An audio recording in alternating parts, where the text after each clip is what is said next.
Please subscribe Ito Money Vlog.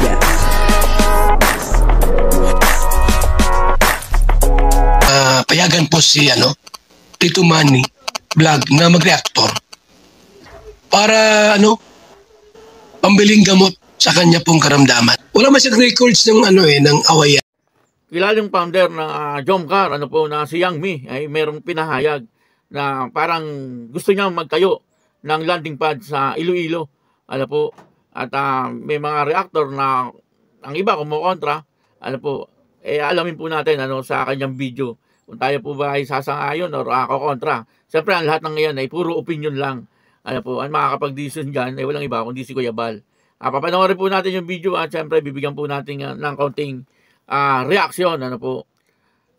Pero bago po yan, siyempre ako muna po yung mga bati sa inyong lahat. Ang magandang umaga, magandang tanghali at ang magandang gabi sa inyong lahat mga kapatid. Saan man kayo ng panig ng mundo naroon ngayon ay mag-iingat kayo palagi at pagpalain kayo ng ating Panginoon. Maraming salamat din po sa patuloy na tumatangkilik sa aking YouTube channel at nanonood sa aking video reaction. Patuloy lang po natin suportahan sila Kuya Bal Santos Matubang, Kalinga Prab, at Edna Vlog, Jack Tapia at yung mga kasamahan ko po sa Karepa. At ganun din po yung Team Views at yung mga charity vlogger na Kalinga Partner. Ito po yung video na kung saan ay nagpahayag etong si Yang Mi na gusto yatang magpatayo ng landing pad doon sa Iloilo. Ito po, panoorin po natin. Ito nga guys pag na-open ko yung landing pad sa Iloilo, alam ko may bashers ulit yan. Alam ko yan. Everyday na naman yan. Ito na naman si Yang TV, nagpapasikat na naman yan kasi nagpatayo na naman ng landing pad sa Iloilo para kakapit sa Kalingap, di ba? Before ako guys magpatayo ng lupa sa Kalingap, ng bahay doon sa lupa namin. Alam ko guys at nagpapaalam talaga ako. Respeto talaga kay Kuya Bal. O Kuya Bal, gusto nyo ba magkaroon ng landing pad sa Iloilo? Ako, wala kang babayaran. Pupunta kayo sa Iloilo. Very welcome. Ako mismo ang magwe-welcome sa inyo. Di ba? Never sila magbabayad. Pero very welcome. Electricity bill, o ano man ang mga bill, ako na ho ang magbabayad, sarili ko na po yun. Diba? Maganda yung offer ko para magkaroon mas malawak. Hindi ako nanghingi, oy, bigyan niyo ako kasi para may karoon ng landing pad, bibigyan ako ng pangkurente. Wala akong ganon. Hindi ho ako ganon. May nanghingi ba ko ito na parang tulungan niyo ako isang haligi, isang pose sa bahay ng sa landing pad? Never ako nanghingi sa inyo guys, no? Yung mga maliwanag, sinabi po ni Yang Mi, na yun nga, balak na po magpatayo ng landing pad sa Iloilo. At sabi niya, libre lahat. Okay yun, libre lahat, libre kuryente, libre tubig. Lahat libre, walang gagastusin. Pagpupunta nga daw po doon sila Kuya Bal, talagang welcome na welcome po sila. At si Yang Mi pa ang talagang sasalubong, kila Kuya Bal, Kaya ang hangarin niya ay maganda. Yung kumbaga, yung mga plano niya ay ayos yun, kumbinsido po tayo doon. Kaya lang po, siyempre, iba po yung plano pa lang, kaysa yung actual na naandyan na. Kasi pag minsan ay naiiba yung plano. Pagka yung actual na naandyan na, ay iba na ang ihip ng hangin, Siyempre, pagka po nagtayo siya ng landing pad doon, ay dapat si Kuya Bal pa rin ang masusunod, kung sino po ang hahawak ng landing pad na yon. Dapat ay decision pa rin ni Kuya Bal ang masusunod. Kung sino ang magiging ambassador doon po sa landing pad na yon. Kasi Kalinga pa rin yun, siyempre. Alangan naman na nagtayo ka ng landing pad doon na dala-dala mo ang pangalan ng Kalinga, pero ikaw ang masusunod doon, ay hindi po pwede.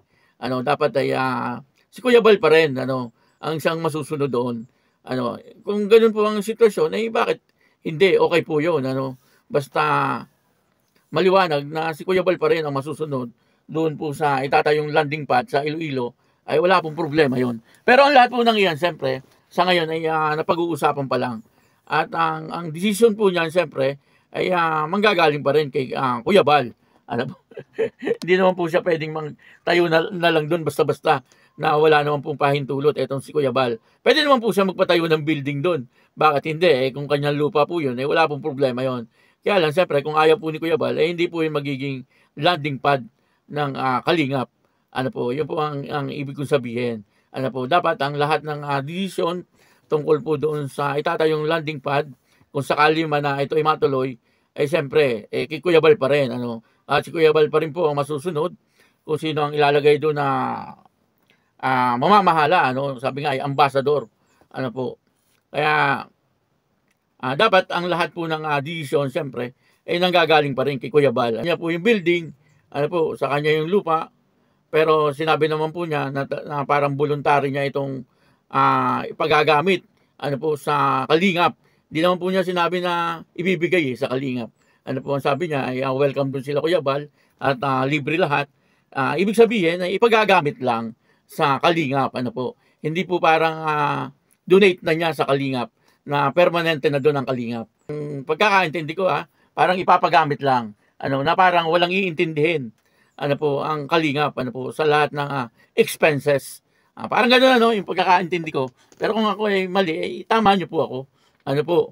Pero para sa akin, okay po yun, maganda po yun, ano, kung yun po ang kanyang plano, ano, napakaganda po. Pero kaya lang siyempre, ang plano po ay plano pa lang, ano. Pagka po dumating na naandyan na talaga, ano po, at pumayag na itong si Kuya Bal na sige, tayo ng landing pa dyan, ano, gamitin mo ang pangalan ng Kalingap. Pero ay bigla pong magiba yung ihip ng hangin.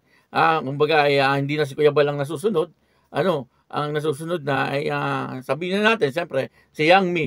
Si Yang Mi ang nag-offer at ang nagpatayo ng building. Sana hindi ganun ang mangyari.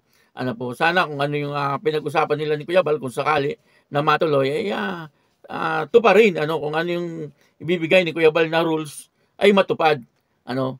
At kung ganun ang mangyayari, ay ayos na ayos po yun. Bakit hindi, ano? Maganda yun, may landing pad na ang Kalingap sa Iloilo. Kumbaga ay talagang kalat na ano, ang pagtulong ng Kalingap, ano, sa buong bansa. Ano po. Ayun, ano, yun po ang aking opinion, ano, dito po sa sinabi ni Yang Me. Ano, hindi po ako tutol doon, ano. Basta ang importante ay sumunod lang po siya talaga sa mga sasabihin ni Kuya Bal. Kasi si Kuya Bal din lang naman po ang makakapag-desisyon yan Wala naman pong iba Ano, kahit po yung mga ibang reactor, kumontra ng kumontra. Kapag si Kuya Bal na po ang nagdesisyon, siyempre tuloy-tuloy po yan. Kasi si Kuya Bal ang founder ng Kalingap. Kaya ayun, maraming salamat po sa inyong lahat.